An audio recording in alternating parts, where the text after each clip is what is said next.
You're not going to believe the weight difference between these two here in a minute. It threw a curveball at me.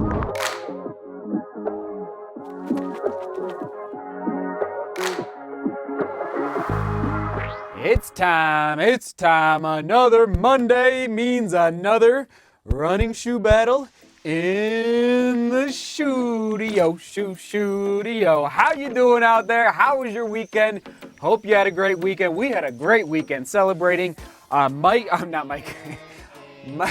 Henry's first birthday. I'm telling you, Henry is gonna think that his name is Michael for the rest of his life. We call it Henry Michael all the time. Anyway, story for another day. Here we go. Let's dive in.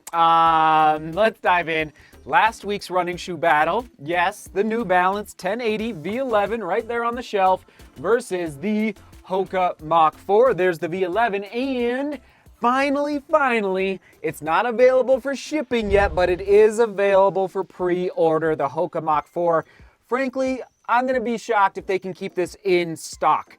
I wouldn't be surprised if this sells out. I don't know, I bet sizes are already starting to run out. Anyway, just keep it in mind.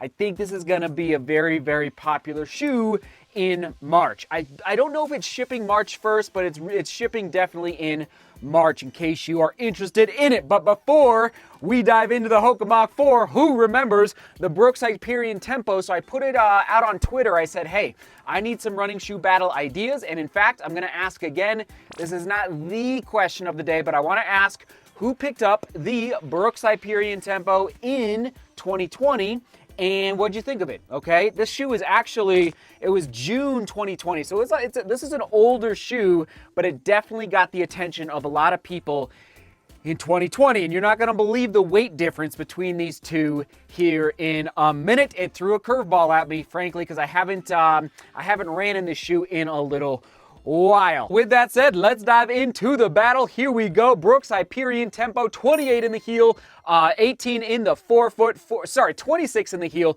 18 in the forefoot for that 8mm drop. We're looking at 29 in the heel and 24 in the forefoot in the Hoka Mach 4 for that 5mm drop. So a very similar drop. That's interesting. Medium to high stack height for both of these shoes. For my size, here is the weight difference on, well, actually, hold on, pause. Okay, there it is, 7.6 ounces in my size. You ready? Hold on to your britches. Here we go. Brooks Hyperion Tempo in my size, 6.5 ounces. That's the curveball. I had kind of forgotten how light this shoe is, and this is why, one of the reasons it really did catch my attention in 2020, which means, yes, winner, chicken dinner for the weight is going to the Brooks Hyperion Tempo over the Hoka Mach 4. Moving on to the upper, we're looking at mesh in both of these shoes. This is more of an engineered mesh, where this is more of a stretch, what they're calling their stretch woven mesh. For the lockdown, I don't think there's gonna be any shoe in 2021. No, there probably will be one that gives a run for the money for the Hoka Mach 4 for the lockdown, but that is the highlight for me in the Hoka Mach 4. It is the lockdown, it is the upper, it is how it fits over the top of my midfoot. It's just unbelievable. So Hoka Mach 4 winning in the lockdown category, but overall score, and let's actually do it here. Let's just do the heel counter. Okay, this is Brooks Hyperion Tempo. Again, a 2020 shoe. And then this, yeah, okay.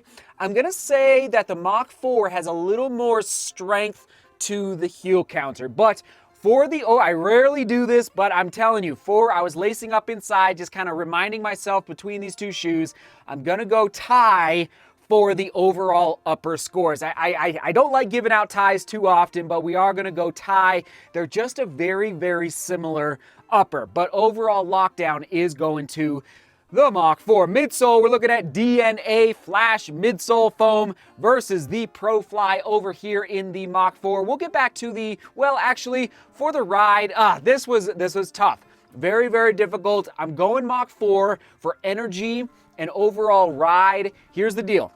This guy over here, the Hyperion Tempo, is a little bit of a softer durometer score, okay? Just a little bit. Therefore, I think, yeah, it's just, I think this guy, for me, I know it felt more responsive underfoot. It felt like I could pick up the pace just a little easier, even though it is an ounce heavier, okay? So we're going for ride and energy return to the Mach 4. I think it's that dual midsole foam combo in that ProFly lineup that just is making it peppy under step. That was a tough one, very, very tough one, but going Mach 4. And overall score, once again, Mach 4 for the midsole. It's moving in the right direction, Brooks, in a big, big way with that DNA flash, but this is why I think a lot of people are gonna love the Mach 4 in 2021. For that outsole, we are going Brooks Hyperion Tempo for overall durability, and I am gonna say even grip on, let's say, if you're running on a slick road where there's, it's hard to imagine, but a slick road where there's a lot of water on the road, or maybe you're running a race and you're turning sharp corners in, downtown big city, and it's raining or it just rained and the pavement can be a little slick in areas. I'm gonna go Brooks Hyperion Tempo, just a little bit more rubber on the outsole, and it is going to increase, but it's not too thick. It's a very thin layer of what I'm guessing is a blown rubber. If I can find the exact details, I'll put it on the screen right now. But it's just a very thin layer of rubber to protect that DNA flash midsole foam. So anyway, overall, winner of the outsole is going to the Brooks Hyperion Tempo Fit Mach 4. It's just, the fit is unbelievable, and I actually like the fact that the Mach 4, some people don't love it, but that the Mach 4 does have this heel flare in the back, and it's a little more pronounced. Not sure if you can see the difference there. It's a little more pronounced compared to the Brooks Hyperion Tempo, which is also adding to the overall fit. Now, onto that comfort score. I refused. I refused to do it more than once in one running shoe battle. I almost gave another tie out, but I'm going Brooks Hyperion Tempo by a hair. They're so, so close. And when I'm talking about comfort, I'm talking about what does the material on the upper feel like as it wraps around the top of your foot, okay? And then also the overall comfort of the ride. Because the durometer is, and if you don't know what the durometer is, that's basically how soft the midsole is, okay? So this midsole is just a little bit softer underfoot in the Hyperion Tempo. So nudging by a hair over the Mach 4 is the Hyperion Tempo for that comfort score. And durability prediction, oh my goodness, so hard, so hard. I mean, this one, oh God, this is why these two shoes, everyone, are actually pretty comparable. I was surprised. I hadn't forgotten about the Brooks Hyperion Tempo, but I think the Saucony Endorphin Speed really stole. If it wasn't for the Saucony Endorphin Speed, I'm gonna say the Hyperion Tempo would have been in a more prominent role for the running shoe of the year of 2020. I really mean it, but that Saucony Endorphin Speed just took the cake. So, but for the durability prediction, I'm gonna go Brooks Hyperion Tempo by a nose. Once again, it's very, very close. A lot of it actually does come down to that outsole rubber. But here we go. How will I use these shoes moving forward? I'm gonna say they're both definitely tempo days. You could use them for a threshold day. I'm also gonna say that if you had to, it wouldn't be my first choice, but if you had to use them for middle distance or long run shoes, 100%. You could take them out for that 15 to 20 mile type of run. It wouldn't be my first choice, but you could definitely do that. And if you need to commute to the track and you don't want to bring two pairs of shoes to the track, you jog, let's say 2.5 miles to the track, you do, 8 by 800 or, 6 by 1K on the track, whatever your workout might be, and then you want to jog back, boom. I think both of these shoes will definitely do the trick. Leaning maybe for the track workout a little bit in the direction of the Hyperion Tempo, just not quite as high a profile through that midsole stack height. But at the end of the day, oh man, this is a heartbreaker. This is a heartbreaker. Oh, price point, come on now, $149 versus $130 or $129, depending on which website you're looking at.